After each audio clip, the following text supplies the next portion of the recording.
Business trips are dreadfully boring, especially in my line of work. The only good thing about them? Hotels. The tedium of day-to-day dealings bookended with clean towels and a mint on my pillow. If I could live in one, I surely would. There's just something in the ambiance that soothes my soul, for lack of a better phrase. At least that's how I felt until staying at the Covenwood Inn. It seemed like any other hotel at first. Typical floor plan, decorative arrangements, overly polite check-in clerk. It wasn't until I received my keycard and ventured up to room 371 that I would notice a dissonance in the layout. Something amiss that broke up the usual hotel landscape. In my room, placed deliberately on the bed, was a sheet of paper, restrictions printed on official Covenwood Inn stationery. Room 371. Guidelines. Number 1. No television after 9 p.m. Number 2. Only accept incoming calls on the room phone. Number 3. Leaving your room between the hours of 10:30 p.m. and 1:30 a.m. is strictly forbidden. Number 4. At least 2 to an elevator at a time. Never go in alone. Number 5. No visitors. If there's a knock at the door, ignore it. Number 6. The minibar is for emergencies only. Number 7. The view is a lie. Don't trust it. Enjoy your stay. That was odd. I'd never seen anything like it, not once, in any of the hotels I'd stayed at the past. Perplexed, I called the front desk for answers. All rules are to be followed during your stay. The clerk stated this plainly, as if he had uttered it 1,000 times before. I don't understand, though. What emergency would warrant the use of a minibar? And why can't I watch TV after 9? And what does the view is a lie even mean? I was offered the same reply, spoken with the same tone as before, not unlike a recording. All rules are to be followed during your stay.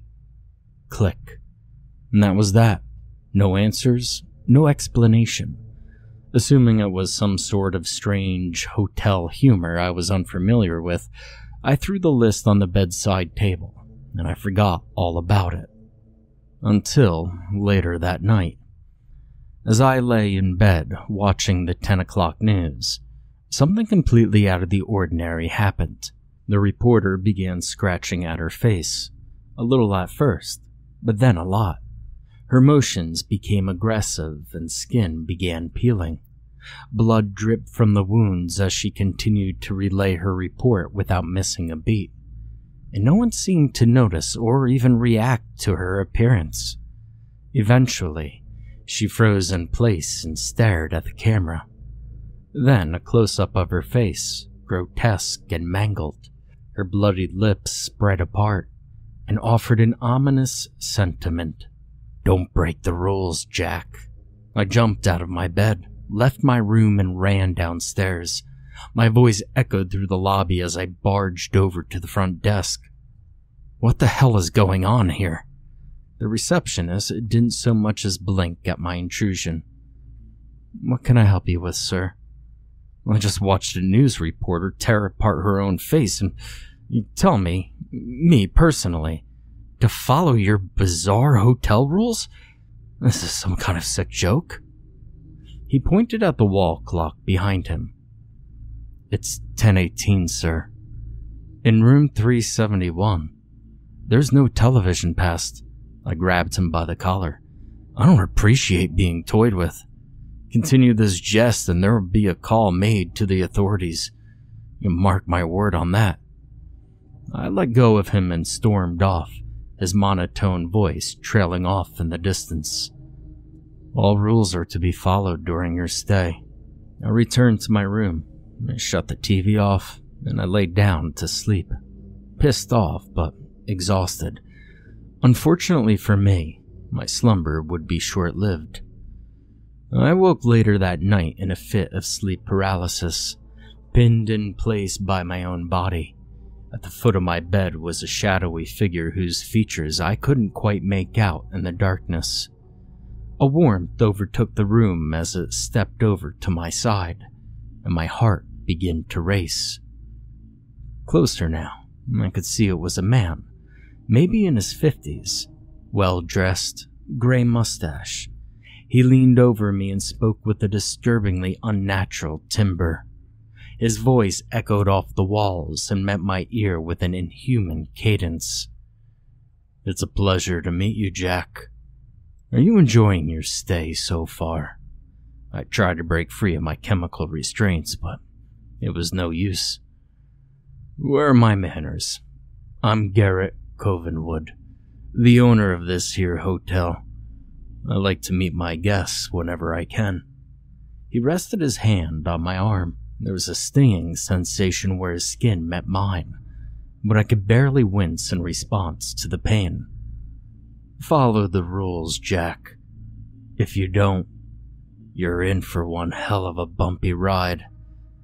And all at once, the warmth dissipated, and the sound of my cell phone buzzing rendered me fully awake. I jolted to a sitting position, reclaiming my movement. The man was gone, and my arm was fine. Thank God, it was just a nightmare. I quickly grabbed my phone and answered. It was my boss, Coulter. "Hey, Jack. There's been a change of plans. We need you down in the lobby right away." "What? What for?" I asked, somewhat groggily. "There's no time to waste. Hurry up." Click. I looked at the time. It was 12:36 in the morning. I was forbidden to leave my room according to the damned rules, and I called the front desk. "Listen here, I need to come down to the lobby and meet my boss. I don't care what your rules say. There better be no weirdness. You hear me?" The sound of tapping away at a keyboard filled my ear. "Sir, our records show that your boss, Coulter Brumluck, is fast asleep in his room." Confusion washed over me. In his room asleep? How would you even know that? Wait, are you telling me there's no one in the lobby waiting for me? "No, sir. It's been a slow night. Just me and, of course, the fern over there in the corner." I hung up the phone and dialed Coulter's number. After 2 tones, he picked up. "This better be good, Jack. I was sleeping." "Coulter, you didn't just call a moment ago and ask me to meet you downstairs, did you?" He let out a groggy sigh. "Of course not. What the hell are you talking about? Can I go back to bed now?" Another wave of confusion struck. "Sure, it was probably just the wrong number or something. I'm sorry to wake you, boss." Before hanging up with him, I asked him one last question. "Say, you didn't get a weird list of rules from the hotel, did you?" "No. Now let me sleep." He hung up and I sat there, contemplating things. Honestly, it felt as though I was hanging on to my sanity by a single, fragile thread. I told myself the images on the TV were the hotel's doing. But this? Nah, this couldn't be faked. Coulter and I had known each other for years. I knew his raspy voice anywhere, better than I knew my own. That was definitely him on the other line, but at the same time, it couldn't have been. It was, by all means, a mystery. The next day of work came and went. Before long, Coulter and I met back at the hotel where we dispersed to our separate rooms. What was once the highlight of any given business trip was now tainted by uncertainty. For a good long while, I sat there in bed, still in my dress attire, perusing the list of rules on the bedside table. I couldn't make sense of any of them any more than when I'd first arrived, but it had become abundantly apparent that something was going on. Something unexplainable. Part of me hoped it was the product of a tired mind, overworked and succumbing to the side effects of exhaustion. But lies, even the ones we tell ourselves, only stretch so far. After undressing and climbing beneath the sheets for some much-needed rest, there was a knock at the door. And rule number 5 came to mind. No visitors. If there's a knock at the door, ignore it. It felt silly, but I did as the rule demanded. Best to act with an air of caution, I thought. Better safe than sorry. The knocking, however, was soon followed by a voice. Coulter's voice. "Jack, are you in there? Your wife called me. Says she couldn't get through on your cell. Something's happened to Leslie." My heart sank. Leslie was our daughter. I jumped out of bed, ran to the door, and opened it. Coulter walked in, visibly troubled. "What's going on, Coulter? What happened to Leslie?" Coulter bore a look of deep concern. "Well, it's not good news." My heart was pounding. "Out with it already. What happened? This is my daughter we're talking about." He looked at me, almost teary-eyed. "Leslie's dead, Jack." All color vanished from the room. What air I had in me left my lungs in a single labored breath as a steady stream of tears wet my face.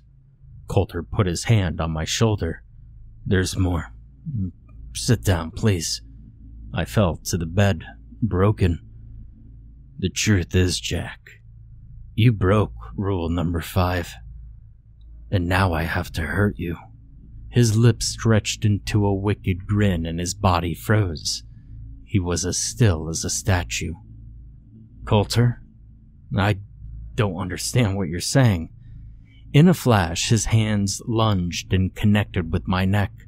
With a viciously tight grip, he began squeezing the air out of my lungs. I tried to fight back, but his strength was overwhelming. I managed to get in a few jabs to his head, but it didn't seem to have any effect whatsoever. He forced me to the floor and continued to clench my throat, until finally I lost consciousness. In that moment, I truly thought I was a goner. I woke in bed the next morning, alive and well. I quickly reached for my phone and noticed a text from Charlotte. "Just put Leslie on the bus. She misses you terribly. So do I. Please be safe. We love you." I got out of bed and raced to the bathroom mirror. My neck was void of bruising, no signs of strangulation. I called Charlotte to be doubly certain. To my relief, Leslie was indeed fine, as alive as the day she was when I had first left. It all just felt so real. And then I got thinking, could it really have been a dream? Frazzled, I met up with Coulter and we drove to our next meeting. I could still feel his hands wrapped around my neck. I refused to make eye contact with him the entire day, and he noticed. What could I say without sounding certifiable? Oh, hey, the hotel left me this weird list of rules to follow, and now I think I'm seeing things. You want to stop for a coffee before you drop me off at the nearest hospital? No, that wouldn't bode well. Mild food poisoning from the sushi at the hotel bar was a far better excuse. Only a few more days of torment, and then I could leave, and that's what I kept telling myself. But little did I know, my next night there would be the longest one yet. I awoke at 11:22 p.m., according to the blinking display of the alarm clock on the desk across the room. As my eyes adjusted, I noticed a faint, orange light dancing on the wall, pouring in through a gap in the curtains. I pulled myself out of bed and walked over to the window to identify the source of the light. And what I saw was absolutely horrifying.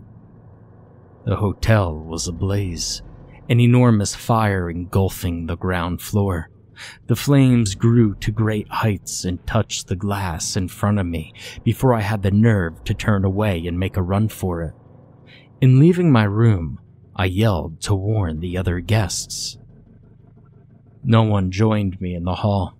There were no sound at all coming from within any of the other rooms on the floor. Had everyone already evacuated? Was I the only one inside? I opened the first door in reach. It was unlocked. Inside was the reporter from TV, her face still dripping red, a blood stain on the carpet below. You should have followed the rules, Jack. I slammed the door shut and moved on. In the next room was Coulter. I watched him strangling a copy of me before his head turned and we locked eyes.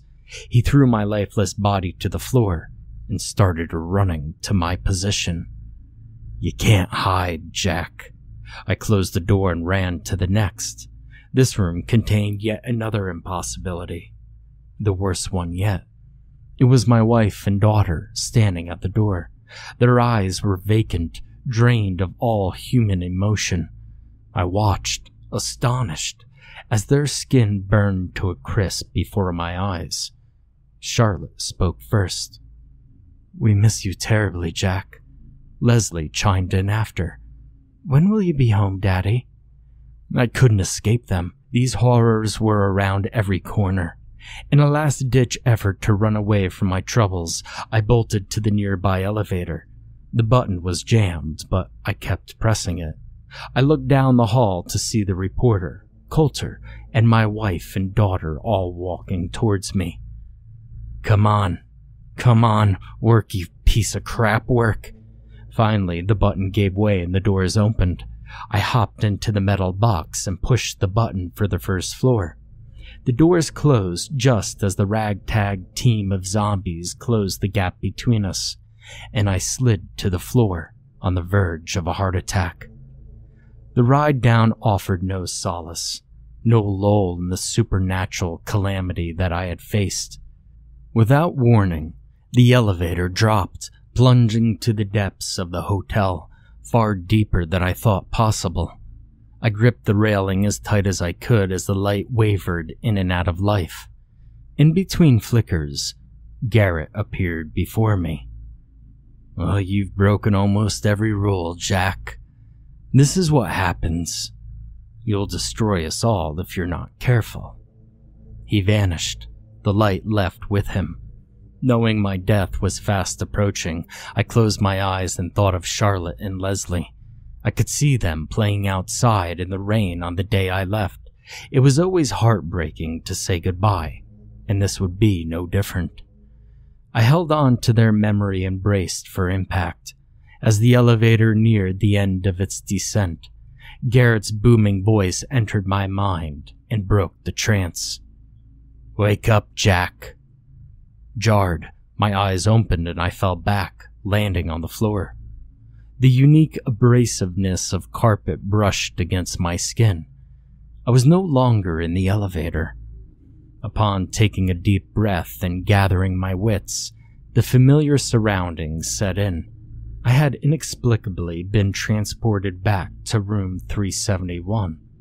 As I looked around in disbelief, happy to be alive, I noticed the list in my hand. Rule 7 was now circled. The view is a lie. Don't trust it. It took a minute to register, but I now knew what it meant. The view through the window. There was never any fire. It was just another ploy to get me to leave the room, and I foolishly took the bait. My eyes darted to the alarm clock on the desk. It was 1:47 a.m., meaning it was now safe to leave, and I needed to get the hell out of there, and fast. I stood up, marched to the door, and grabbed the knob. It was hot to the touch, burning hot. I pulled my hand back instinctively to avoid the harsh heat. I then noticed the charred wood on the bottom of the door's frame, indicating fire. Real fire. But how? I thought the view had deceived me. I looked back to the list for answers and noticed a postscript scribbled in pen. You should have followed the rules, Jack. You did this, and now we all have to suffer. My eyes scanned the page for more clues to no avail, and they kept on landing on rule number 7. In addition to it being circled, it was underlined with a striking red ink. Why did my attention need to be drawn there? Was it just gloating or something more? And that's when it hit me. I walked over to the window and peered outside. The fire raged on outside my room, but the world below seemed unaffected. No flames, no firefighters, no one running out of the hotel. Just the plain parking lot, traffic on the main road, and trees in the distance. As normal a view as one could hope to expect from this particular vantage point.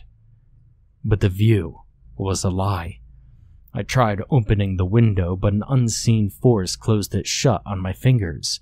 I screamed and pulled them back. In a great deal of agony, I lifted the chair at the desk and threw it against the glass. It shattered, revealing the world outside for what it really was. I saw the fiery wall below and heard the guests screaming in peril. There was indeed a fire, and I truly was in danger. Still in pain, I picked up the list and looked at rule number 6. The minibar is for emergencies only. Well, this was certainly an emergency. Without any time to waste, I opened up the minibar next to the desk. Inside were no drinks or food, only a small black box with a red button affixed to its surface. I pulled it out and placed it on the bed. There was now smoke seeping into the room through the outline of the doorway.